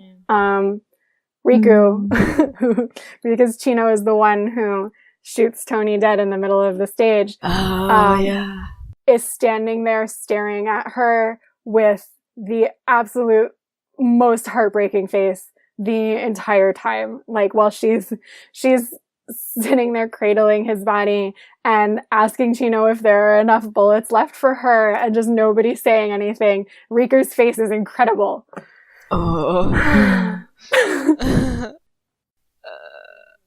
Very powerful moments. Yeah. Gosh. I'm sorry, Riku. I didn't mean to forget you. It's fine. I warned everybody that once I started talking about Sora, I wasn't going to want to talk about it. The brain just like short circuits. I can't think of anything else. No, but I think just like the look on her face when Maria is going like, oh my god, Tony, it's like that absolute complete like betrayal, and like, I don't understand anything about you. It's that like, I don't understand who you are, I don't understand how you're thinking, like it's that incomprehension. It's just very good. Very, very good. Very good. Anybody else?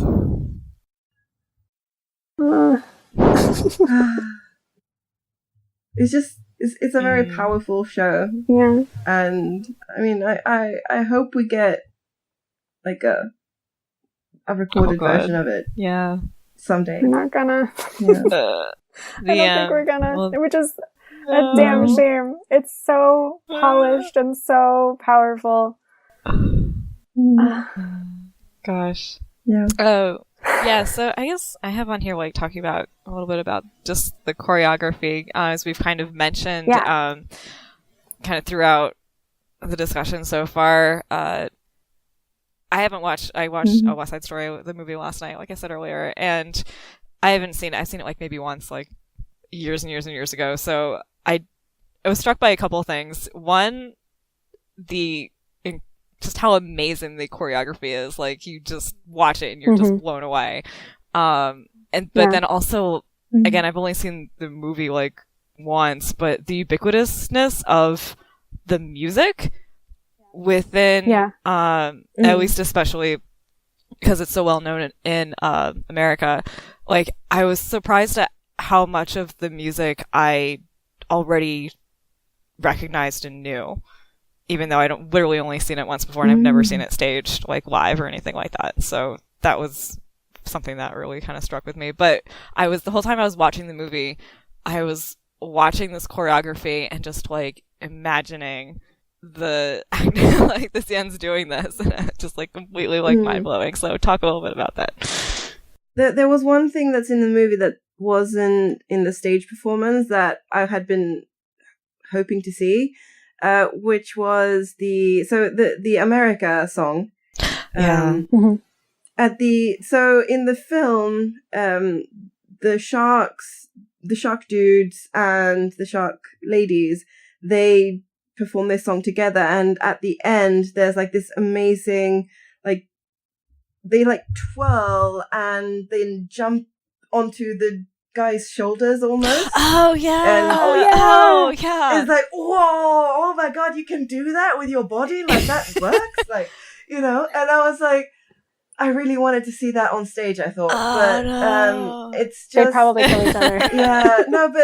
But in the stage performance, that's not in there. It's I don't want to say that it's just the ladies, because there's nothing just about that. But the dudes are not there, so they can't do that, obviously. That stuck out to me at first too, because I'd seen the movie recently, but I haven't seen the stage version since I was a kid. So I forgot that America is different. And several people very kindly reminded me when I wrote my review, and I was like, what the heck? The only thing that's unfortunate about it is, again, like, Bernardo doesn't get to sing. Like, Kiki barely sings in the entire show, and that would have been like Bernardo's big number too. But I can't be mad, because it's such a great number, and it's such a great Musumeyaku number, and like, how many great center Musumeyaku numbers do we get in Takarazuka? Right, yeah. It was so good. The choreography is so different. I'm sure it stands out. It definitely stands out, even in a Broadway context, but especially in a Takarazuka context. It's so different and so dynamic and so difficult looking. That just, like, I couldn't stop staring in wonder the entire show. It didn't lose any of its flavor even by the end.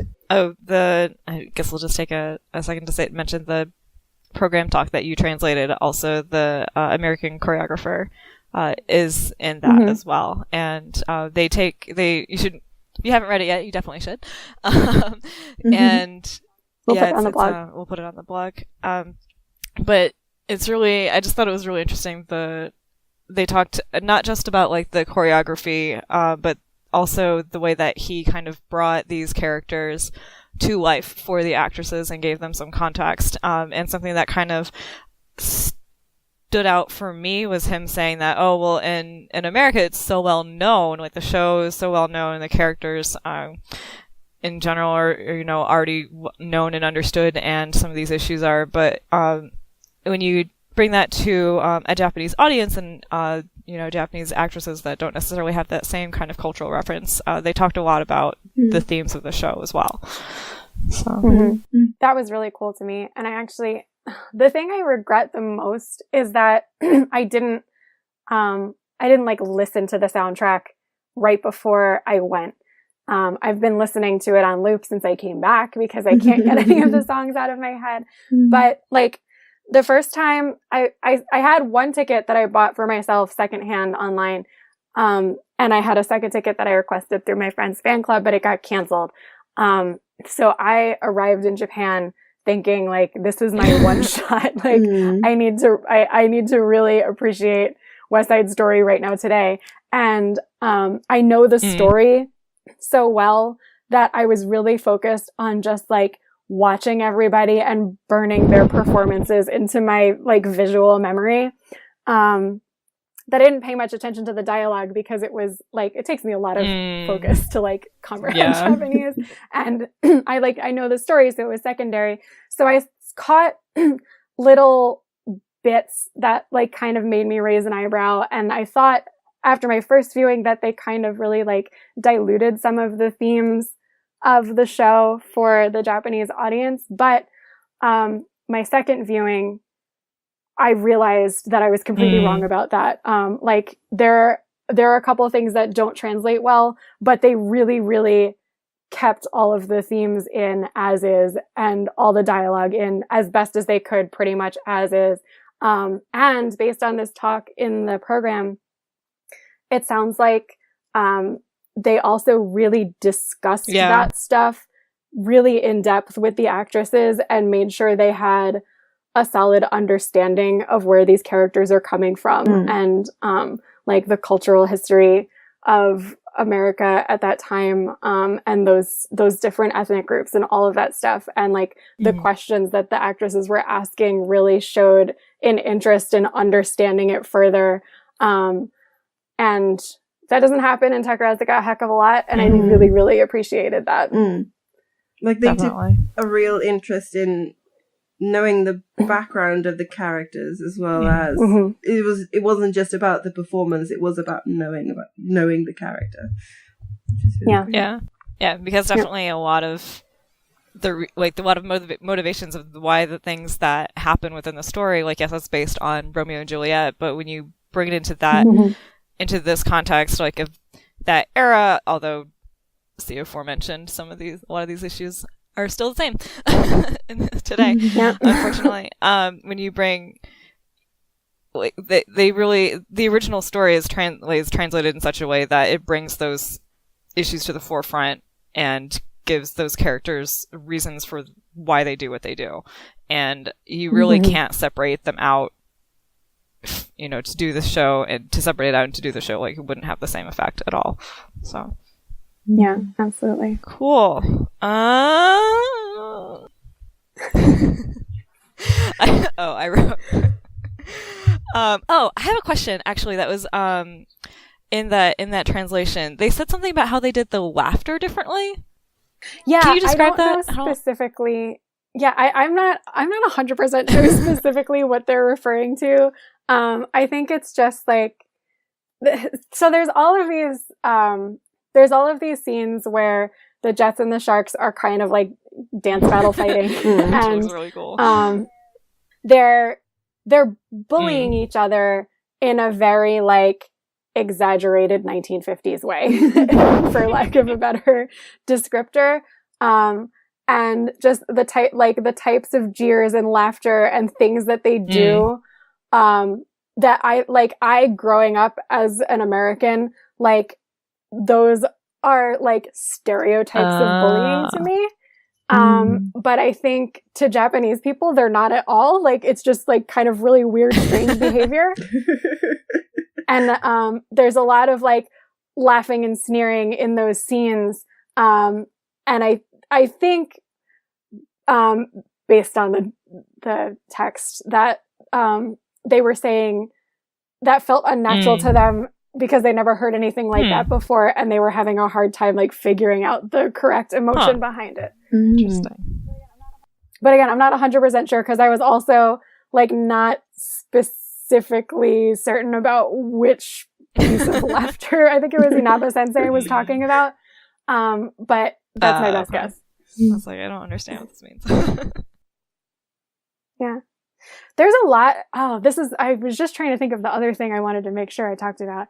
And that kind of tied into it. There are definitely some like very American jokes in there. And they talked about that a little bit in the talk, and they talked about it a little bit in the Now on Stage also.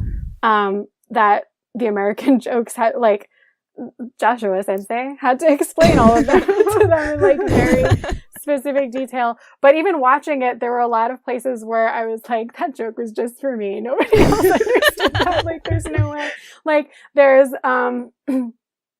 a scene where like the Sharks and the Jets are in the drugstore together, and like I think maybe it's the scene where they're like trying to come to figure out the terms of the fight, and then the cops come in and they have to pretend to be nice, and then the Sharks all leave together. It may have been that, or it may have been a different scene, but the Sharks go out and they're all whistling "My Country 'Tis of Thee" in unison, like very sarcastically. And I was like, that nobody got that. Like, there's no way anybody got that. But there's a lot of stuff like that, obviously, because they just put on West Side Story as is. Like, they really didn't change it. What was the thing about etc.? Oh, yeah, that was my other favorite joke. And I don't remember if this was in the original too, or if it was just extra funny because it was in Japanese. But, this would have, I could tell this better if I could remember all of Anita's names. So like in the scene I mentioned before where Anita throws Bernardo her shawl and he like smells it and says her name and walks off stage, he says her full name, which has like 5 names, and he's like, Anita Josephina something something, etc., etc., etc. And he walks off and all the ladies swoon, and then one of the other Miss America is like, etc. is such a nice name.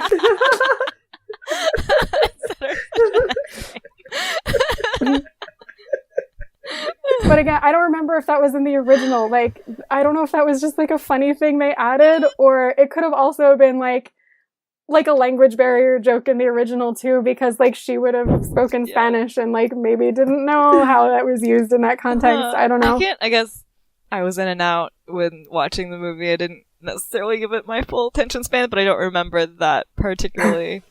Well, because I don't think she really has the shawl in the movie anyway, so I guess it's kind of moot. Oh yeah, and also that scene doesn't happen because the Shark Boys are in America. They're in the song. Oh yeah. So I don't know. Yeah, I don't know if that's in the original. If you know, let us know. Yeah. Yeah, but I thought that was really funny. I laughed out loud, and everyone else was dead silent, and I was like, okay. It's funny. As you're like, I bet Kiki probably appreciated it because she's yeah. Yeah. She delivered it very well. As she should. Nice. Yeah. I feel unsatisfied, but it's probably because I'm not allowed to talk about all the reasons Sora and Kiki are going to get married. Wow, yeah. If you can read Japanese and have Twitter. Yeah, that would probably take us another hour anyway, so maybe it's for the best. I still laugh about your tweet. You're like, my new son-in-law is Katoa. She's like, what do you mean? She's marrying my kid. I don't make the rules.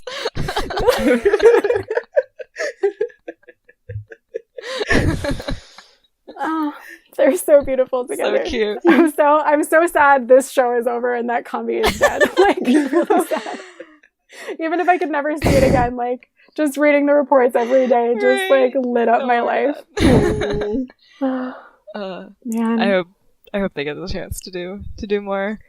Yeah, I genuinely can't imagine any other cast than the one that just put this on. Yeah. So depending on what happens in the summer, I guess we'll find out if the same cast by some miracle is putting on this show in the summer. Sell all your possessions and go see it.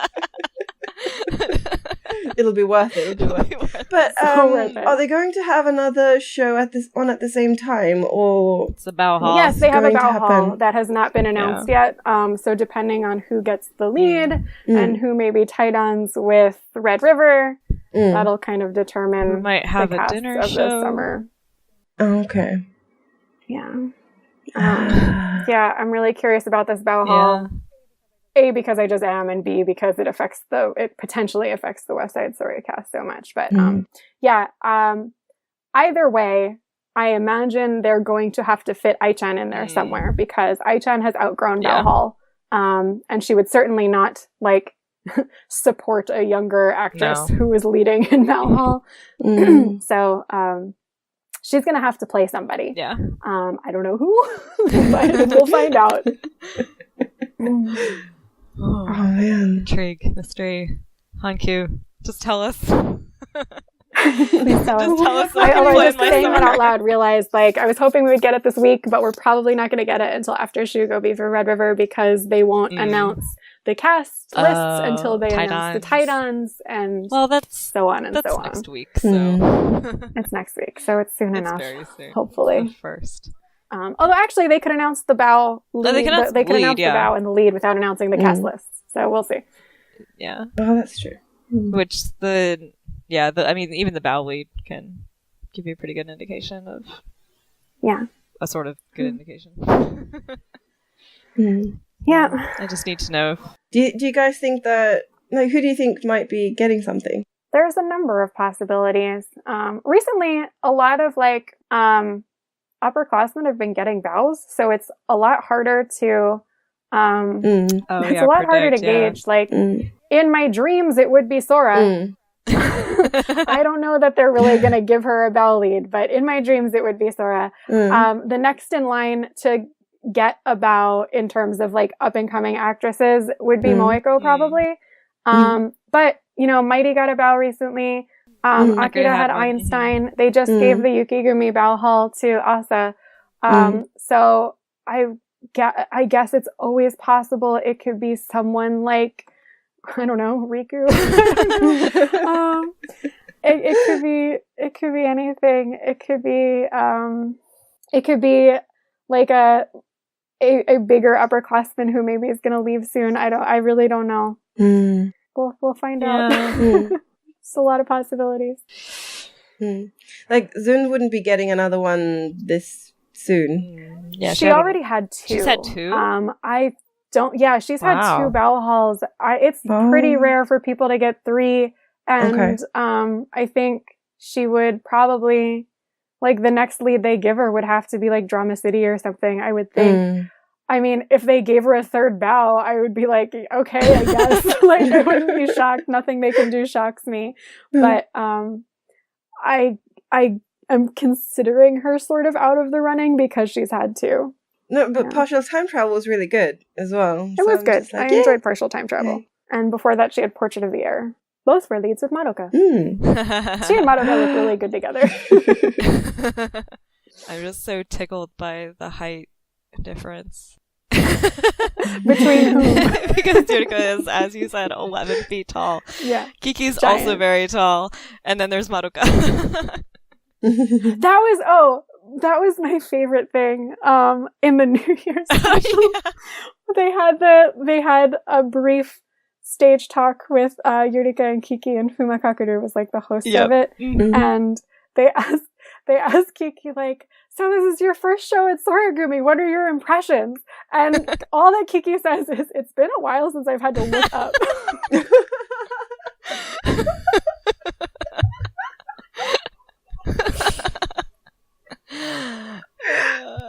So I kind of get what you mean about her, like, cheeky personality. Oh my god, and that's not a slight to Mirio at all, is it? No. I mean, it's done with love, right? Yeah. I still can't quite grasp the fact that Kiki's in Sora now. It's like, she's so Hanagami, but she fits in so well. I fully grasped it after West Side Story. Oh my god. I think she's gonna have a great time in Soragumi. I think she's really excited and really happy. Yeah. She's gotten so good that it's a little sad that, like, her trajectory has been slowed down a little bit, but God, this is going to be a good trip. Like, it's going to be so good. And honestly, sometimes Nibante times are the most fun times. So if you have, like, an ace Nibante situation, I think from a fan perspective, that's almost the most fun. Yeah, because as has been said on the podcast before, I think by Jen, sometimes the Nibante are the juicier roles, as she likes to say. So, but yeah, no, I think she's having already, like, a super great time. And she, like, constantly mentions, you know, like, she and Yurika, like, know each other from Hoshigumi, and they're only 1 year apart. Yurika's at 92, and Kiki's at 93rd. And they did at least 2 Shinkos together, like where they were like lead in Nibante. So they definitely have a history and have been friends after that. And then she's got 6 classmates. 6. Yeah, Soragumi is hogging all of the 93rds. All of them. And then, so there were like 5 or 6 in Hanagumi when she was there. But now she has left, and also Nana Kurata is retiring with Po. So now, like, Soragumi is just like this huge imbalance of 93rds. So, I'm excited to see their shenanigans. I'm so excited. So there's still a teeny tiny part of me that's like, it can't give up on Kiki as Hanagumi top. Oh, I know. Like, yeah. I can still export her back. I'm just like, yeah, it's like such perfection, you know? Yeah. But yeah, at the same time, I'm happy for her, you know, and everything. But like, you know, it still lives within me, you know? It's like, yeah. Yeah, I was definitely like part of my shock when they announced her transfer was like, wait, she's not gonna be top of Hanagumi? What?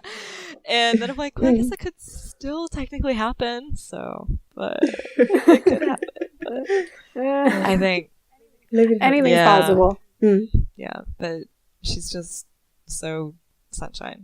So I'm excited. Yeah. It's been a trip watching Po like stuff come out because I'm like, something's missing. Something's not right here. It looks real, like it's so like the aesthetics look really good, but I'm just like, but something's missing.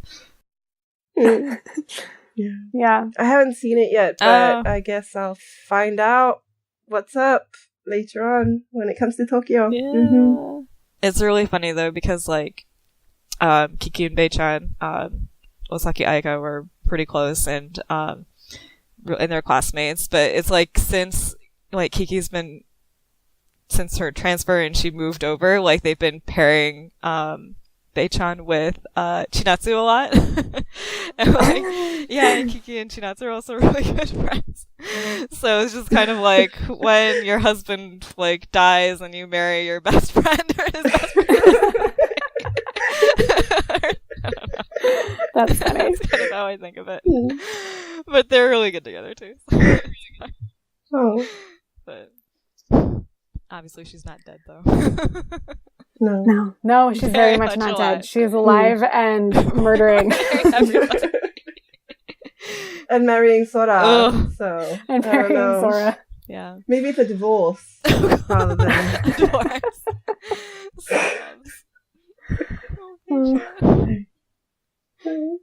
Sorry, Bei-chan.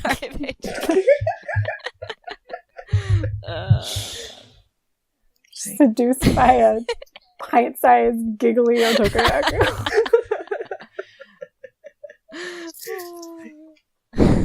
Hide your faves, kids. She's coming after you.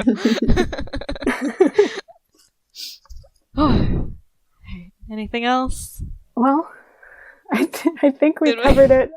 Yeah. I wish I could have just like reenacted the show scene by scene, but my memory's not that good. Well, there's a special lip sync coming out. Yes, I can't wait. I have that on pre-order. You can get it from Amazon Japan. Ships to internationally. Even with the hideous new redesigns. There better be a Sora in lingerie picture in that listing. Yeah. Because so far none have surfaced. Although they delivered. They got us a set of 4 for Otakai, which I was very happy about. I mean, I won't see them for months, but they exist, and I'm thankful. That's awesome. Otakai is so wonderful. All right. I think we covered everything that I remember. Yeah. Same. I mean, like in the intermission, I fell asleep because oh my God. yeah, and then I woke up, before the second act began, but like the medicines had kind of worn off a little bit. So I was, freezing in my seat, and I like pulled my coat up so like, to have it as a little blanket. And then, oh my gosh, so I might potentially have slightly fallen asleep at some point during the second act, which is tragic, but You did your best. I did try. Sorry.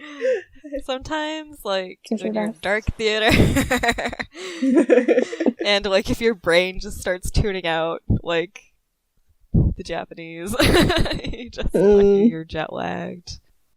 Yeah, I was surprised. I saw it on my second day, and the last time I did that, I almost passed out in the theater. So You're I was just very so thankful wired. that I was okay this time. Yeah. I was so tired. The second time too, I slept 0 hours, like just because I was so overwhelmed, I guess. Like I didn't even have work that night, and I still just flat out didn't sleep. And I got up and I went to the theater and I was fine. I was so It's tired. magical power. Power of West Side Story. Love. Yeah. Power of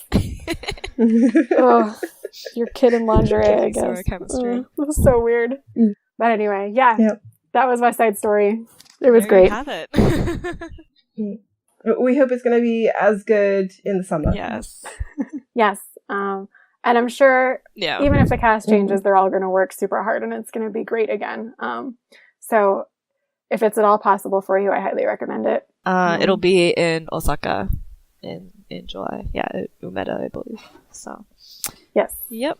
Cool. Well, I guess we'll bring this to an actual close.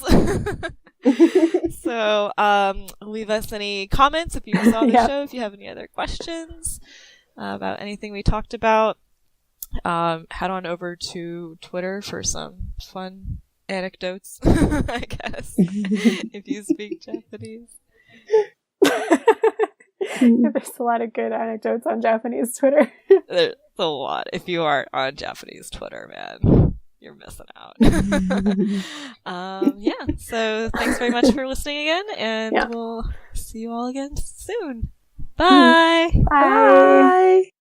Many thanks to Michael B. and the Arcanum String Quartet for their wonderful arrangement of Sumire no Hana Sakugoro. And thank you, listeners, for enjoying our podcast.